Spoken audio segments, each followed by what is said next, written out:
5 personnes hyper talentueuses sur un domaine très particulier que chacune maîtrise vraiment avec leur univers. Et ça va être hyper intéressant. Très sincèrement, j'en connais déjà 2 personnes sur dedans qui ont un parcours incroyable et des choses hyper intéressantes à dire.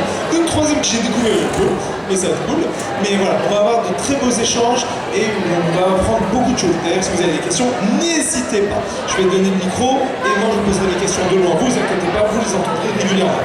En tout cas, en attendant, je vais vous demander s'il vous plaît de vous présenter et de nous dire soit votre spécialité, sur quoi vraiment vous êtes de votre univers, et après on ira un peu plus dedans en parlant peut-être même de votre parcours.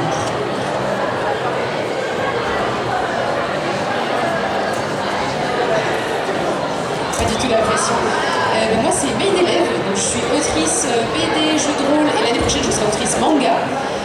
Ça fait 6 ans que je travaille en auto-édition sur une série qui s'appelle Toys Acting Spirit, qui raconte les aventures d'une sorcière, une méga tête de citrouille et la mort, qui sont en colocation dans le monde des humains.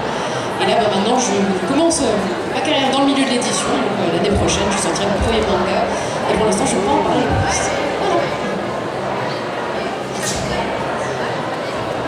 Bonjour, pour ma part je suis Naughty Blue, je suis cosplayeuse depuis 2012 maintenant, mais surtout streameuse sur Twitch depuis 2019.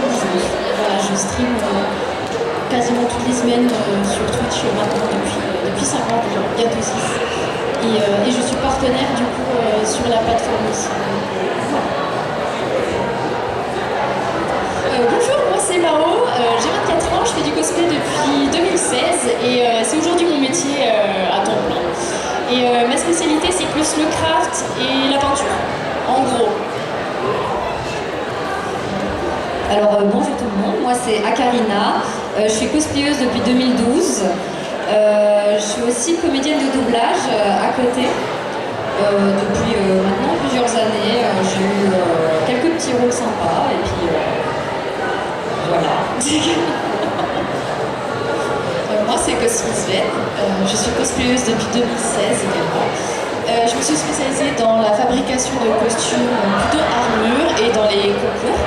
Et j'ai ouvert une entreprise avec une amie, une associée, qui s'appelle l'Antre de Taléa, qui est pour résumer très rapidement, un studio photo sur Metz et itinérant.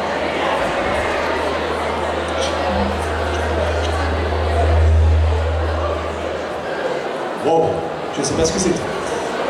Limite un aveu qui passe. Alors, moi je trouve vraiment, je connais certains parcours, j'ai fait des petites recherches quand même, il faut quand même pas pousser, mais j'ai trouvé ça vraiment de très très belles choses pour chacune, et surtout j'en ai découvert quelques-unes, comme par exemple le fait qu'on a parlé sur ta BD que tu étais passé chez Nathan, je trouve ça incroyable.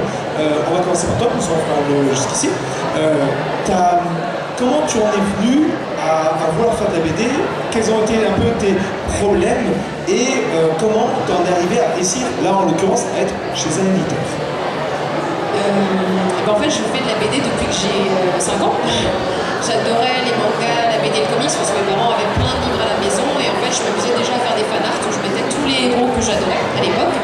Et en fait, ils ont vachement nourri ça. Donc, ils avaient remarqué que j'étais très calme quand j'avais du papier et des crayons à disposition. Ils ont toujours fait en sorte que j'ai du papier pour ne pas faire le bordel et dessiner à la place.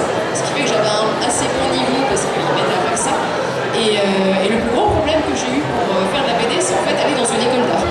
Parce que j'ai fait les Beaux-Arts de Paris, je viens de Moselle, mais j'ai réussi à 18 ans à rentrer dans l'école. Et en entrant dans cette école, on m'a dit qu'en fait, la BD, c'est pas de l'art. Tu vas faire autre chose si tu veux avoir ton diplôme. Donc pendant 5 ans, j'ai fait du dessin académique, la performance, la sculpture, je fais plein d'autres choses.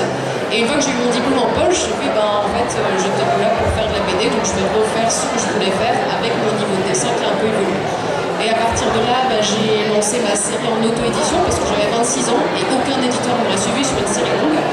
Donc j'ai cravaché dessus, là je suis au 7e volume, j'en sors un tous les ans avec des petits livres en parallèle, dont le jeu de rôle dont j'avais parlé.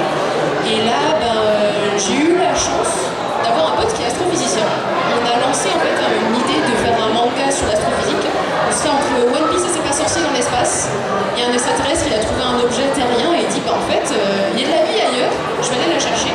Et ça nous permet d'expliquer en fait qu'est-ce qui se passe dans l'univers, marche nébuleuse, un trou noir, tout ça. Et en fait, un éditeur a vu cette démo et cherchait quelqu'un pour un manga sur l'espace. Et c'est via ça en fait que j'ai réussi à avoir le contrat et que je bosse sur un autre projet, mais qui permettrait de servir de démo technique pour notre One Piece spatial éventuellement. Et tu m'as dit vers quelle période ça allait sortir? Alors oui, la sortie du manga Top Secret, c'est l'année prochaine. Et si j'arrive à placer bien mes billes, 2027, on commence du coup le projet qu'on a prévu avec mon ami. Et c'est quel éditeur? C'est Alma Michel. Voilà, donc retrouvez déjà tout ce travail. Elle a aussi un stand qui est dans l'allée du milieu, vous savez jusqu'au bout, c'est elle avec ses et vraiment c'est très très beau. Je me suis tout de suite arrêté. Je rappelle que je suis libraire spécialisé manga, donc j'ai quand même l'œil de voir certaines choses. Et c'est pour ça que j'ai été assez tout de suite interpellé. Et non, je m'attends à voir, après ce que je n'ai vu, arriver dans ma boutique ou dans la boutique mère qui est de la BD, j'attends de voir ce que tu vas faire. Vraiment, c'est super beau. Est-ce que ça n'a pas été trop galère à essayer? Si. Le milieu du livre, ça paye pas. Ça, c'est un truc, c'est hyper compliqué. Et comme personne ne veut des nouveaux, parce qu'en fait, dès qu'ils sortent des nouvelles licences, là, ils ont sorti pour les billes, ils relancent Gaston, ils relancent Pirou.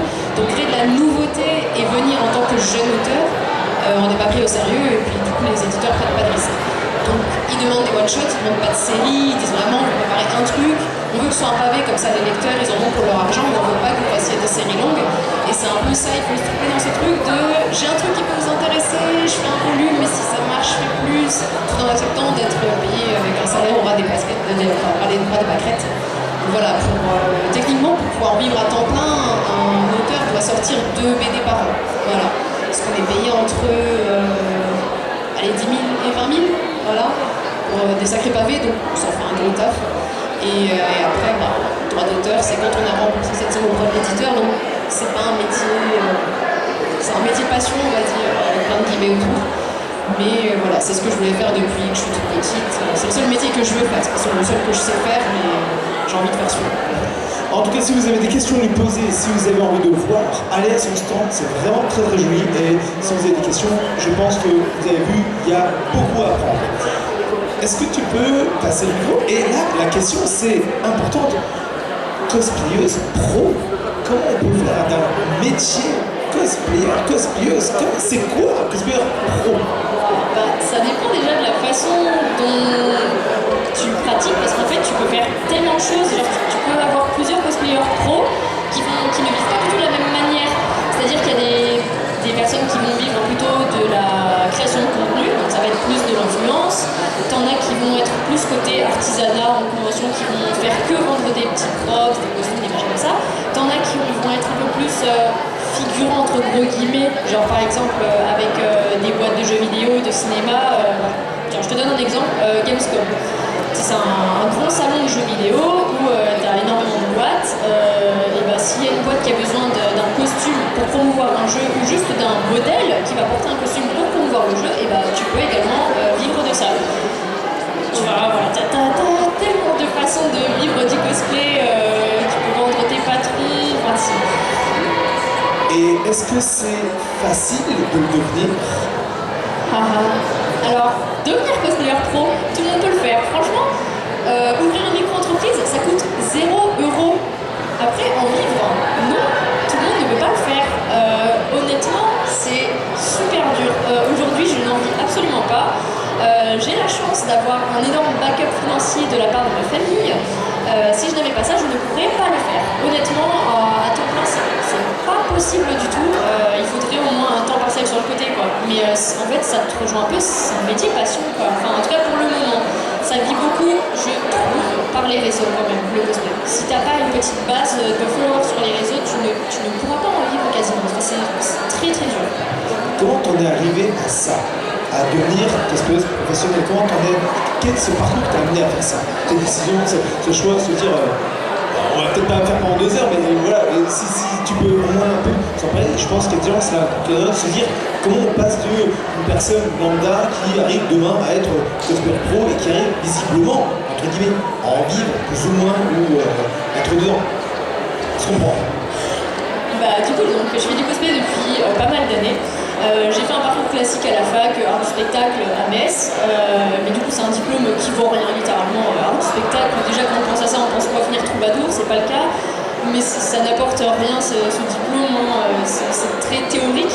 Et au moment-là, je me cherchais un peu, je savais pas quoi faire, je savais pas vraiment ce que j'aimais, mais je savais que le cosplay, j'aimais ça.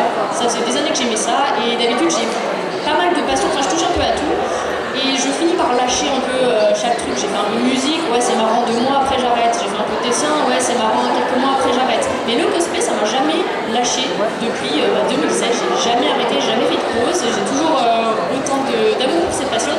Donc je me suis dit, je fais ça tous les jours, je suis pas payée, vas-y je vais ouvrir une entreprise et je vais essayer quoi. Je vais vraiment me mettre à fond, adopter une attitude un peu plus entreprise, mieux réfléchir, mieux calculer mes dépenses, machin. Et c'est tout. Après, en fait, je fais ce que je fais depuis 2016, mais un peu plus sérieusement quoi, en fait. Moi, je dis respect. C'est comme pour la BD, c'est vraiment des choses compliquées. Moi, je connais plus l'univers de la BD parce que c'est mon métier, mais l'univers du cosplay, parce que je vous connais beaucoup et je discute beaucoup avec vous et je vous connais depuis des années, je sais que c'est de la galère. Donc, je pense que c'est pas pour que tout le monde aussi en galère. Comme par exemple des gens qui peuvent même gagner des grands concours sans donner. Voilà. Est-ce que tu peux aussi nous dire un petit peu, te présenter et nous expliquer un peu tout ça aussi? Oui. Donc moi je présente 2 activités au final. Je me dis pas cosplayeuse pro parce que c'est un enfer d'en vivre.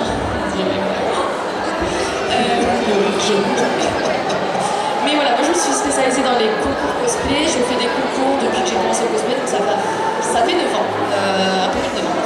Et au bout de 9 ans de cosplay, j'ai quand même réussi à enfin accéder à la Coupe de France de cosplay que j'ai gagnée, je ne sais pas comment. Et du coup, ça m'a amené à la Coupe d'Europe que j'ai gagnée, que je sais pas comment. Mais voilà, j'ai ce titre maintenant. Donc ça, c'est le côté cosplay, mais j'ai pas vraiment envie de professionnaliser. On va dire que le côté professionnel du cosplay, actuellement pour moi, je vendais pas trop quand ça me chante. Et je suis jury, tout ça. Mais je parle de l'autre. Et du coup, en fait, le cosplay, ça m'a amené à l'entreprise que j'ai actuellement avec mon ami. En fait, on a commencé toutes les deux dans une association de cosplay et on faisait des petits décors, des petits studios photos pour les gens, tout ça. Et en fait, je commençais à parler dans mon entourage, en mode, j'ai trop envie de faire mon métier de scénographe, de créer des décors, tout ça. Et donc j'étais prête à monter mon micro-entreprise. Et en fait, il y a un ami qui m'a dit, mais en fait, la meuf qui est juste à côté, elle veut faire exactement comme toi. Et en plus, elle est photographe.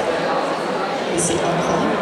Du coup, on a discuté et quelques mois plus tard, on a créé l'Entre des Taléa, qui est une entreprise de scénographie et de photographie immersive. Donc on fait beaucoup de choses, mais principalement on propose des studios photos en location. Donc à Metz, on a des studios permanents, on a à peu près 150 mètres carrés de studios photos. Et ensuite on se balade de convention en convention, où on loue nos décors pour que les cosplayers et les visiteurs puissent se prendre en photo gratuitement dans ces décors. Et voilà, à côté de ça, on a aussi la photographie, la création sur mesure et compagnie. Alors là, par contre, je vais vous raconter juste une petite chose. Est-ce que vous savez pourquoi un Messin part de Metz? C'est pour monter le niveau des autres villes. Par exemple, moi, j'ai été affecté à Nancy pour remonter le niveau de Nancy. Vous voyez, à chaque fois, les gens qui vont à Metz ou qui sont de Moselle, voilà. Donc, vous voyez la supériorité génétique et des personnes de Metz. Voilà, c'était juste pour ça. Alors, moi, là-bas, je suis nancéenne. Non, mais je parlais bien, c'est ok, on reste dessus. Moi, je suis nancéenne et on m'a dit, vas-y, on va faire une entreprise à Metz. Et je dis, vas-y, pourquoi pas? Non, j'ai entendu parler de ton entreprise et j'en ai entendu parler de la boutique il y a quelques jours. J'étais assez. Et quand j'ai appris que tu étais. C'est trop cool, c'est vraiment une très bonne idée. Est-ce que ça n'a pas été trop galère pour trouver ne serait-ce que les lieux, la technique, la construction, les thèmes, tout ça? Vous avez même pas idée. C'est un enfer administratif et financier. Faut se le dire clairement, pareil, on n'en vit pas. Parce que c'est un investissement monstrueux. Alors la micro-entreprise c'est génial quand vous êtes tout seul pour vous lancer, pour tester votre activité, tout ça. Malheureusement, dès que vous êtes deux, vous êtes obligé de monter une société. Donc nous on a une SAS, l'Entre des Taléa. Et du coup, ça engendre énormément de frais parce qu'en fait il faut payer pour n'importe quel petit papier qu'on vous demande. Donc déjà il y a ce côté-là de... On ne sait pas du tout ce qui se passe en fait dans voir une comptable, il faut aller voir les chambres des métiers, il faut aller voir n'importe quoi. Puis le local, on a eu beaucoup de chance, on est tombé sur la perle rare dès le départ. Donc vraiment, on est très content pour ça. Par contre, on a ce qui s'appelle l'ERP, c'est l'autorisation d'accueil du public. Et ça, par contre, ça c'est autre chose. Ça fait des mois que je suis là pour ça. Et en fait, il n'y a personne pour nous donner des indices, de l'aide. Même la chambre des métiers, ils sont là en mode, on ne sait pas trop comment vous aider. Donc, on est là, on apprend toute seule. Et ça fait... c'est l'aventure. C'est trop cool. J'ai 3 galères d'affilée, 3 qui n'arrivent pas, mais vous pouvez le voir déjà de base, les 3 avec les yeux qui pétillent et autres. Donc, c'est une belle aventure. Mais c'est pas la seule galère, parce que je connais une autre personne qui est aussi qui galère. Ce n'est pas fini. Ce n'est pas fini. Voilà. Donc, est-ce que tu peux nous raconter un peu ton parcours? Allez, c'est parti, la B4. Alors, ça fait partie. Non, alors, comme je disais, je suis cosplayeuse, mais pas pro, parce que j'ai envie que ça reste une passion avant tout. Moi, je me spécialise davantage sur tout ce qui est wig, parce que le craft, j'aime pas ça.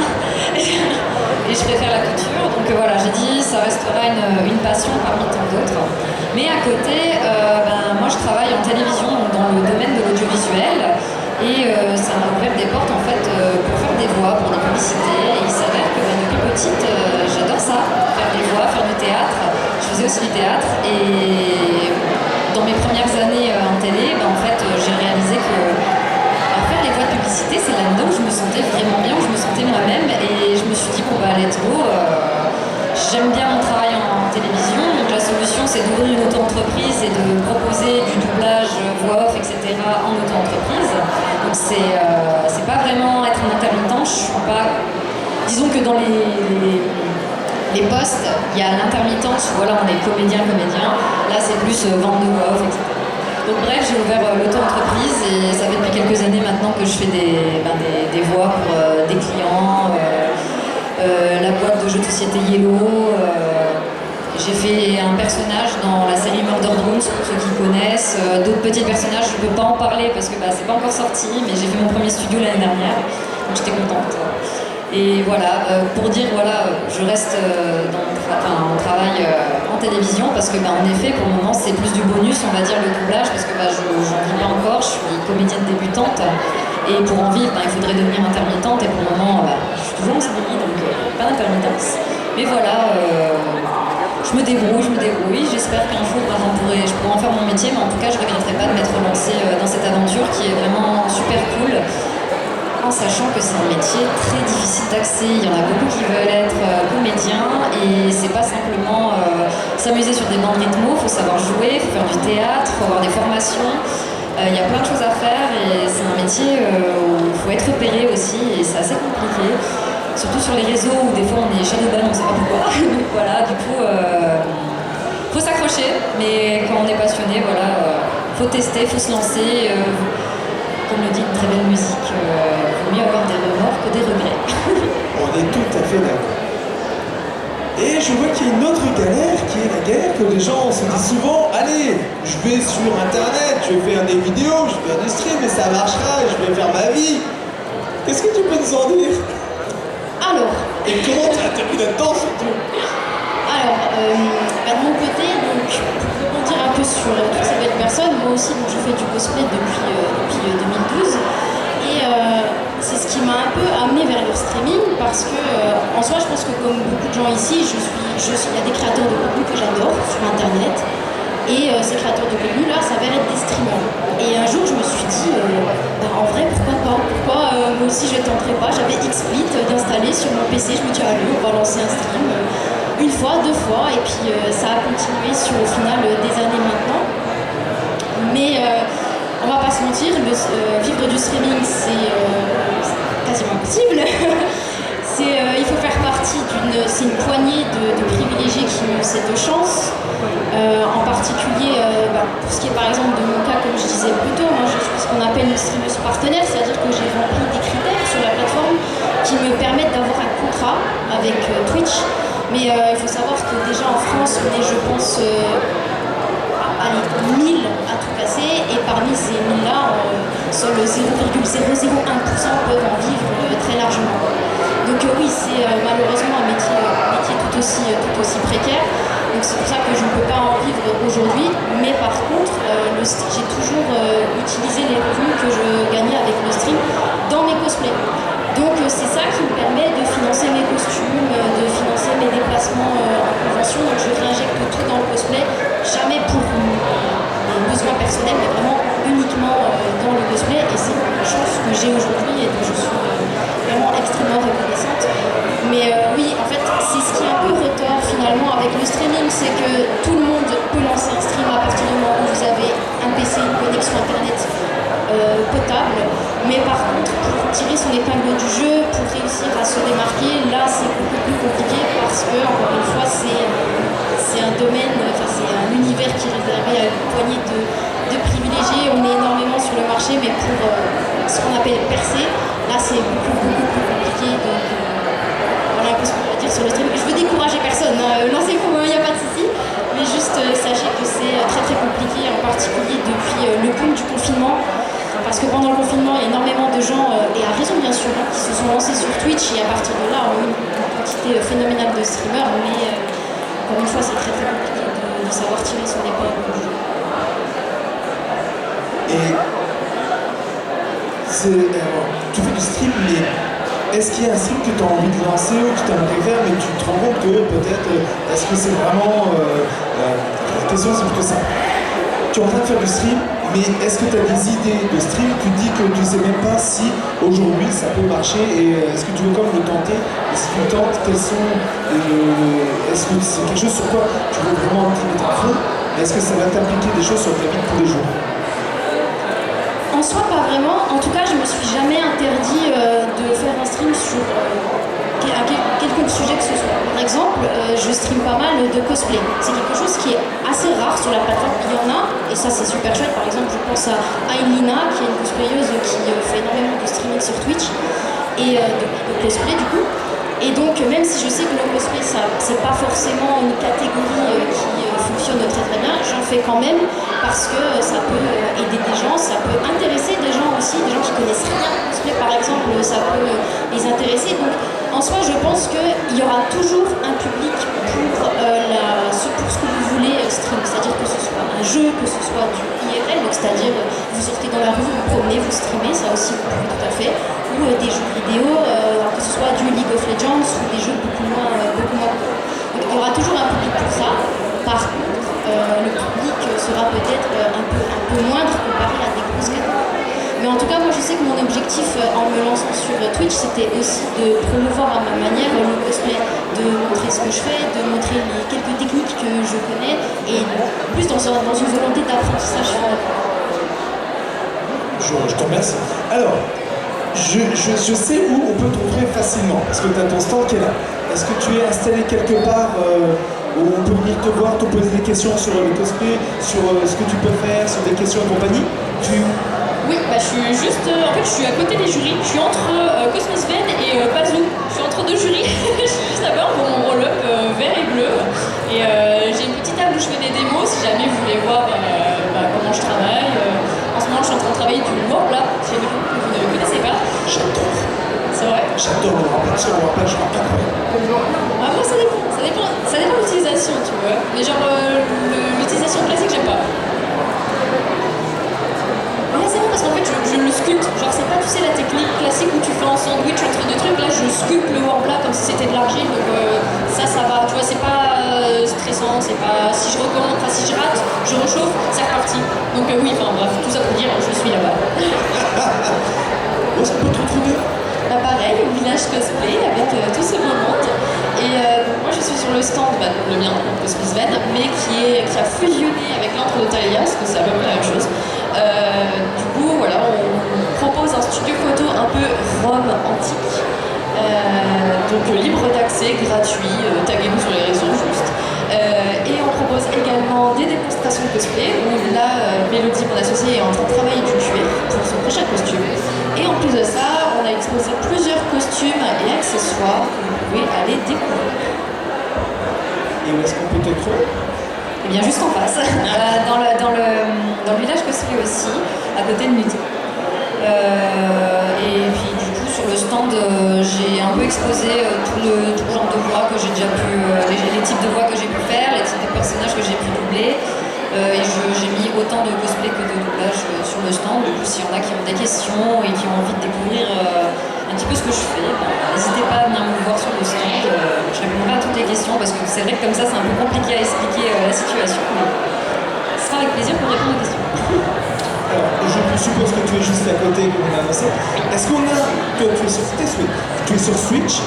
Est-ce que tu peux nous donner le nom de comment on peut te retrouver? Est-ce que tu as aussi d'autres choses, Instagram et compagnie, pour te suivre? Est-ce que tu expliques certaines choses? Ou est-ce que tu fais surtout que du cosplay? Ou est-ce que tu fais aussi du jeu et compagnie? Ou tu te spécialises vraiment plus sur Switch et de petits réseaux? Alors, de mon côté, donc, je stream sur Twitch, donc mon pseudo c'est le même, c'est Naughty Blue, que ce soit sur Instagram, TikTok, absolument partout. Et je fais beaucoup de gaming, effectivement, donc je fais pas que du cosplay, donc je joue à beaucoup de jeux. En ce moment, je suis à fond sur Dead by Daylight, pour ceux qui connaissent. Voilà. Sinon, je fais du React aussi, parce que c'est pareil, c'est une sorte de mode qui s'est démocratisé de plus en plus sur Twitch. Et en ce moment, je découvre, 20 ans après tout le monde, Avatar, le dernier maître de l'air. Et c'est excellent, voilà, j'en profite, mais c'est absolument incroyable. Mais donc voilà, et sur mon stand, j'ai présenté du coup quelques objets que j'ai craft, aussi des perruques, parce que moi j'essaye de me spécialiser surtout dans les perruques. Donc j'ai amené celle de Navia de Genshin Impact, pour ceux qui connaissent, qui est une perruque qui m'a donné beaucoup de fil à retordre, sans mauvais jeu de mots. Et donc voilà, je vous présente ça sur mon petit stand, juste à côté de celui d'Akarina. Tu peux me dire sur quoi on peut te retrouver aussi, si tu as un site sur YouTube, sur Instagram, sur TikTok, sur... Alors déjà pour le cosplay, on peut me retrouver sur Instagram, tout comme le doublage. J'ai une chaîne TikTok et YouTube pour le doublage aussi, donc Voix-Calice. Du coup j'ai pas le même pseudo, c'était pour différencier bien les deux. Je vais faire ma promo. Pour ceux qui ont besoin de voix, du coup comme j'ai dit, je peux proposer des services de voix. Voilà, c'est pro, c'est posé, c'est bien. Et du coup oui voilà, principalement sur Instagram, j'essaie de répondre un maximum le plus rapidement possible, mais voilà, n'hésitez pas à me contacter. Je réponds. Comment on peut te retrouver si tu as des choses sur quoi tu peux montrer? Est-ce que tu es sur les réseaux? Tu peux faire des promotions de... Parce que justement, si on peut te retrouver, si on a des questions, s'ils sont intéressés par rapport à ce sujet, tout le monde sont là, ils apprennent que vous êtes tous des galères. Ils entendent que vous êtes vraiment en galère. Et justement, même si vous êtes en galère, vous avez continué, vous avez été jusqu'au bout, vous avez fait, et vous êtes en démarrage de ça. Où est-ce que vous vous trouvez? Qu'est-ce qu'on peut faire? Comment ça peut s'inspirer? Même ça peut peut-être les intéresser. Où est-ce que tu es? Qu'est-ce que tu fais? Autant tes photos et tout ça, moi, nous, ça nous Je me intéresse. permets, c'est vrai qu'on a été très pessimiste. On n'en vit pas, mais en fait, toutes les aventures qu'on vit grâce à ces activités, mais en fait, on se rend pas compte. On rigole en disant qu'on est payé en sourire et en bonne humeur, mais en fait, les occasions que ça nous a données, donc voilà, on n'en vit pas. Mais par exemple, on a fait une activité avec Logitech. On a fait une soirée pro chez eux, c'était juste incroyable. Jamais de la vie je pensais qu'on allait pouvoir faire ça. Donc certes, on n'en vit pas au quotidien, mais on arrive à avoir des opportunités juste incroyables. Oui, d'accord. Si vous deviez refaire la même chose, vous ne ferez pas autrement. Vous feriez ce que vous avez fait. C'est pour vous trouver là. Donc on est d'accord. Même si c'est guerre. Alors, moi je parlais 2 secondes de moi. Moi j'ai commencé à l'âge de 16 ans, très dans un magasin de jeux vidéo. J'ai eu énormément de chance jusqu'à mes 20 ans. Je suis commencé ma première librairie à 20 ans, jusqu'à mes 45, 25 ans de plus titre. J'ai jamais ouvert ma librairie parce que j'ai toujours été à fond dans ce que je faisais là où j'étais. Mais je sais que si j'avais eu l'opportunité, je me lancerais immédiatement. Voilà, malheureusement j'ai un trop bon travail, trop bien payé, donc je peux pas me barrer comme ça. Rappelez quand même, j'ai plus de chance que vous, j'aime. Mais... Non, j'ai beaucoup de chance, mais j'ai énormément galéré. Et aujourd'hui, j'ai ma micro-entreprise. Et même si elle n'est pas à fond, je ne fais rien pour l'instant dessus, jamais que je travaille tellement avec des gens, je fais tellement, comme vous, je rencontre tellement de gens, qu'en fait, ma micro-entreprise, la seule chose que je fais, c'est Securize. Et j'ai fait mon générique pour mes vidéos et c'est tout. Tout le reste, je bosse pour des clients dessus, je fais énormément de ventes. Et c'est génial. Il y a des trucs que tu dis jamais tu vas penser faire ça. Et tu te retrouves à des endroits, tu fais ah ouais, je suis là, ok. Bon ben on fait. C'est extraordinaire. C'est pour ça que si vous avez des rêves, vous avez des choses, faites-les. Ça a été très justement dit, il vaut mieux vivre avec des remorques qu'avec des regrets. Donc c'est vraiment... C'est très important, c'est très très important. Faites ce que vous avez envie de faire. Et surtout, allez-y, n'écoutez pas les gens. Si quelqu'un vous dit c'est pas possible, c'est parce que c'est pour la personne que c'est pas possible, pas forcément pour vous. Et regardez, vous avez 5 beaux exemples. C'est incroyable. Moi, je suis admiratif. Donc voilà. Donc pardon. Mais du coup, on peut me retrouver sur les réseaux sociaux, donc Cosmisven. Et donc c'est un pseudo chiant à écrire, donc je vous invite à aller regarder sur mon stand. Pareil pour l'Entre-deux-Terres, on est à peu près sur tous les réseaux, surtout Instagram. Et vous pouvez retrouver notre site web où il y a toutes les informations sur les studios photos, les réservations. Et juste instant promo pour le studio photo qui a ouvert là il y a un mois et quelques. Donc en fait c'est 150 mètres carrés de décor immersif. Donc vous avez plusieurs box de décor et c'est une location à l'heure. Et cette heure-là vous permet d'accéder à tous les décors. Donc il y a un salon japonais avec son jardin, un post-apo, une taverne médiévale, un victorien gothique avec un piano noir, comme ça, le piano, et un espèce de petit salon botanique apothicaire, et même les vestiaires sont sous le thème un peu Hollywood vintage. Donc voilà, vous pouvez venir jusqu'à 5 personnes, et du coup, si vous venez à plusieurs, vous pouvez vous partager le prix. Et si vous n'avez pas de photographe dans votre équipe, mon associé Mélodie peut très bien se charger des photos pour vous. Et les toilettes sont jamais été lavées, ça fait style post-apocalyptique. Non, d'accord. Ensuite, où est-ce qu'on peut te trouver? Comment tu présentes? Est-ce que tu as des chaînes, etc., où on peut voir ton travail, tout ça? Je suis sur les réseaux classiques, je suis sur Instagram et TikTok, j'ai un site internet et je vais commencer à uploader un petit peu mes vidéos sur YouTube, mais c'est quasiment la même chose partout. Et ce que je fais comme contenu, il y a beaucoup de tutos, des petits tips pour débuter le cosplay, dans le craft, je fais des petits vlogs, je fais des espèces de time-lapse. Quand je craft un costume, je fais une vidéo en rythme où je montre toutes les étapes et le résultat. Et puis comme tu as parlé de l'aventure Logitech, j'ai un petit blog sur comment y aller justement si jamais ça vous intéresse, ou alors quand j'ai accompagné Cosmisven au championnat européen, pareil, il y a un petit blog si jamais vous voulez voir l'envers du décor, parce que c'est super intéressant. Là en gros, vous pouvez me retrouver sous mon nom Mao Cosplay. Sinon il y a tout découverte web sur mon stand, si jamais vous avez la flemme de taper. Dis-nous tout. Comment on peut voir ce que tu fais, tes réalisations, tes créations? Comment on voit ça? Est-ce que tu fais du participatif? Il y a plein de choses comme ça que tu me poses la question. Alors moi je suis une vieille âme, du coup TikTok j'arrive pas à comprendre comment ça marche. Donc je suis sur Instagram, j'ai aussi un site qui sert aussi de boutique pour ma BD, donc on peut commander tous les livres dessus et je les envoie dédicacés pour ceux qui veulent absolument le dédicace. Après si vous le recevez non dédicacé, vous pouvez le mettre en salon et je le dédicace pour vous. Je suis sur Ulule, donc tous les ans en fait je fais un crowdfunding pour financer la suite de ma série.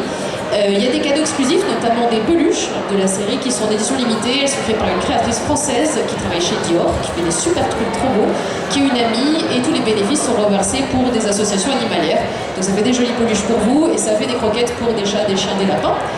Et je fais un tout petit peu de Twitch, mais là comme je suis sur des projets où je suis pas censée spoiler, un peu moins en ce moment. Et sinon, voilà, j'ai un YouTube aussi où de temps en temps je mets des vidéos. Il y a moyen de me retrouver là-dessus au nom de Made Élève. Et j'ai des magnifiques flyers posters sur mon stand si vous voulez avoir toutes les infos et un poster aussi. Écoutez, vraiment je vous remercie de ça.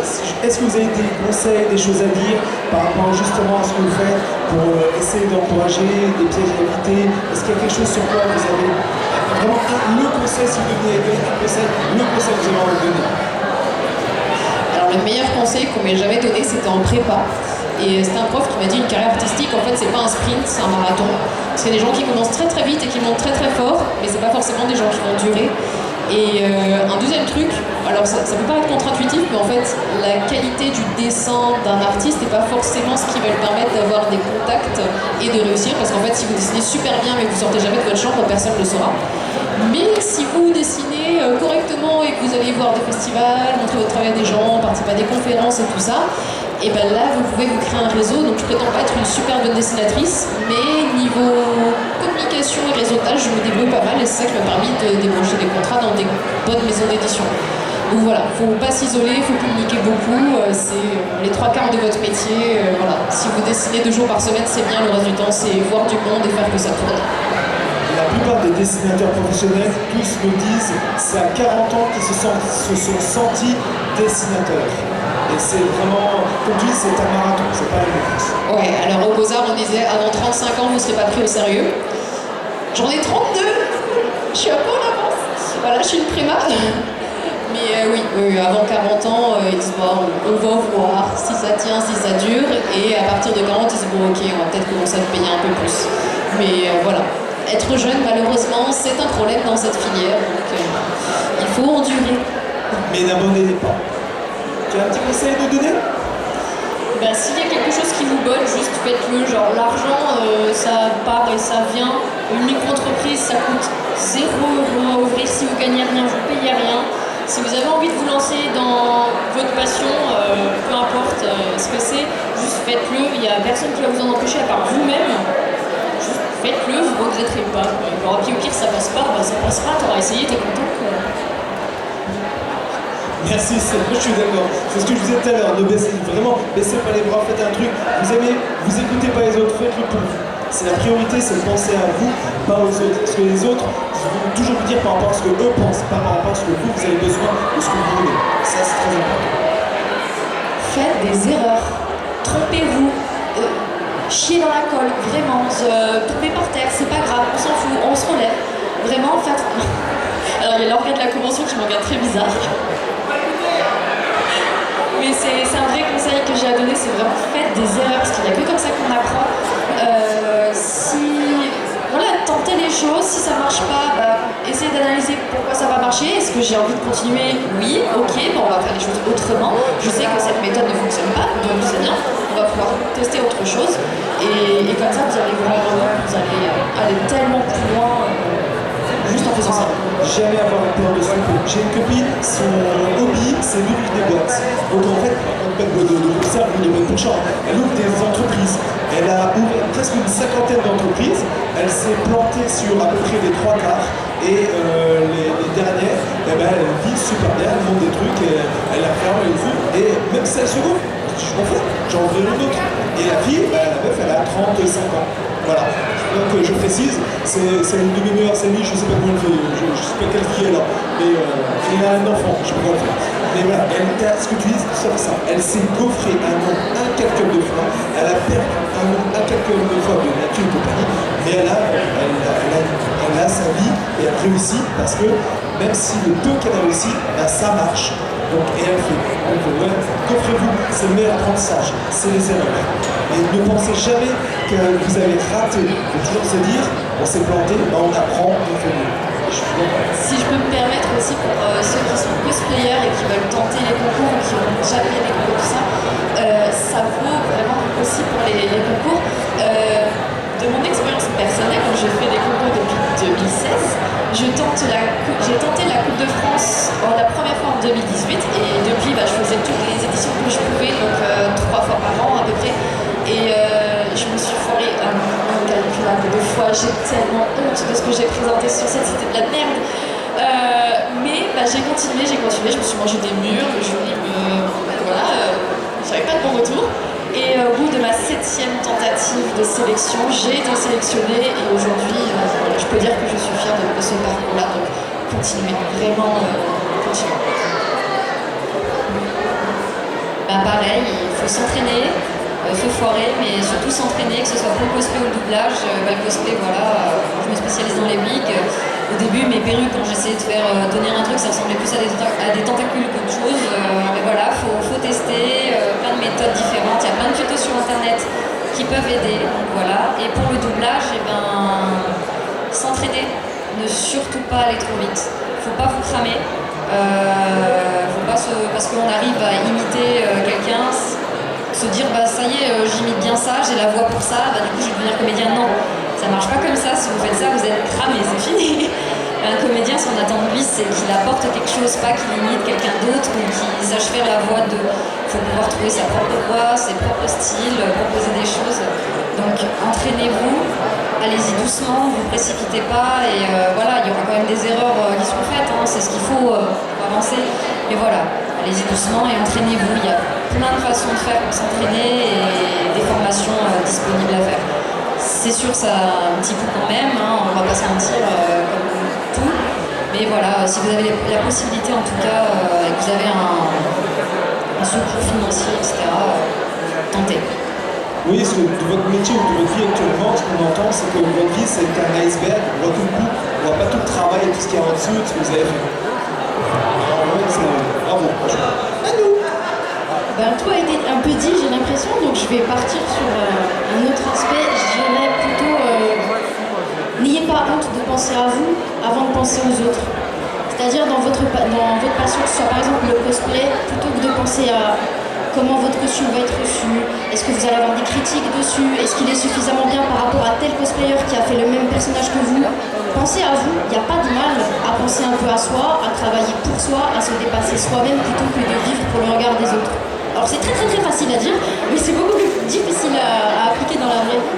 Mais en tout cas, quand je pense à un conseil que j'aurais bien aimé recevoir plus jeune, je pense que c'est celui-ci. Il n'y a aucune honte à penser à soi. 40 ans. J'ai mis 40 ans à comprendre ça.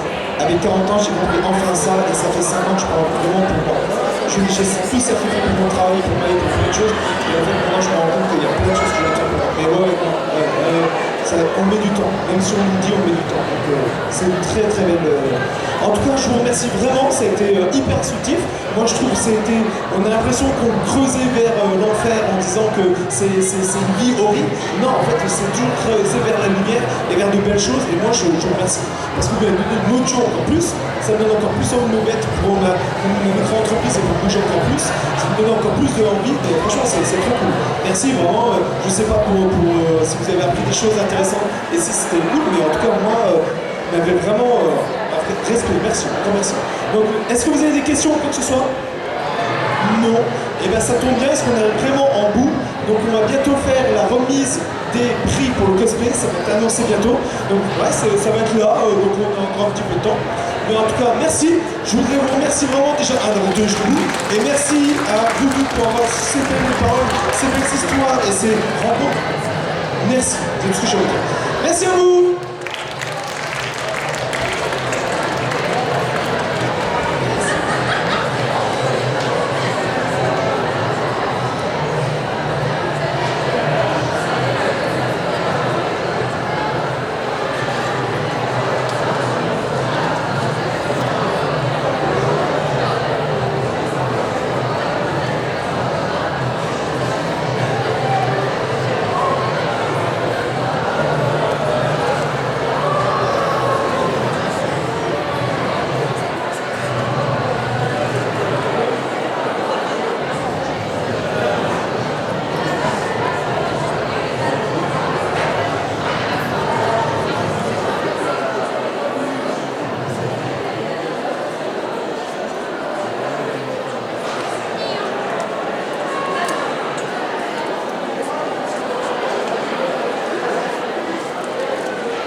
sont descendus?